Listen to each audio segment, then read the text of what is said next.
Hey, I'm Davis Hammett with Loud Light. Here's what happened week 7 in the Kansas State House. Representative Pat Proctor's bill that would throw out thousands of ballots each year by removing the 3-day processing period for mail-in ballots postmarked on or before Election Day passed the House this week. During the House debate, Representative Proctor repeatedly lied about how many days states allow for mail ballots to be sent out and returned, despite fellow legislators and the Secretary of State's office informing Proctor that Kansas has one of the shortest time frames. Proctor also refused to address fellow legislators' concerns about a leaked Republican Zoom call where he described the 3-day grace period as part of his plan to chip away at early voting in Kansas. The Senate did not agree with the House amendment to delay the bill's effective date from immediately to next year, so now the bill is headed to a conference committee for the chambers to negotiate. The Senate Federal and State Affairs Committee heard a constitutional amendment that would politicize the way Supreme Court justices are selected in Kansas.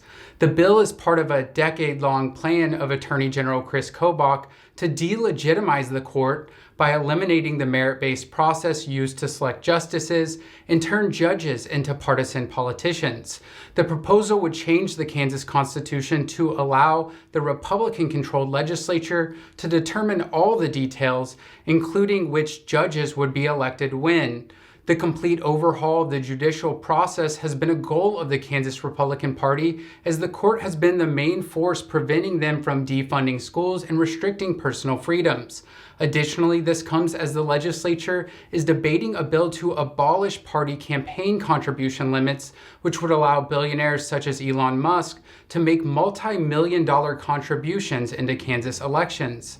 This bill comes in the shadow of an ongoing investigation into an alleged Republican Party money laundering scheme in the 2020 election.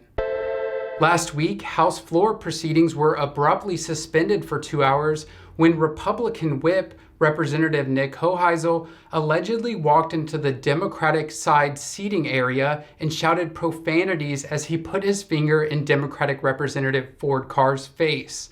The incident came following comments by Representative Carr about racism in the State House. Carr filed a formal complaint against Hoheisel, triggering a select investigating committee. The investigating committee has given the lawmakers until Monday to provide witness list and any other documents related to the altercation. A Chris Kobach bill was heard this week that would prohibit undocumented immigrants from receiving public benefits which they are already ineligible for.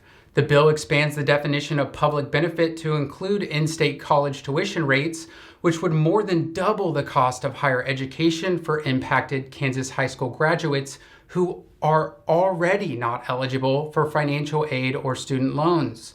Additionally, the bill would require police to jail any non-citizen for any alleged crime until police verify their status with the federal government. If they are undocumented, it would jail them indefinitely under a presumption they're a flight risk, which is usually reserved for alleged murders, but would apply to minor crimes like jaywalking.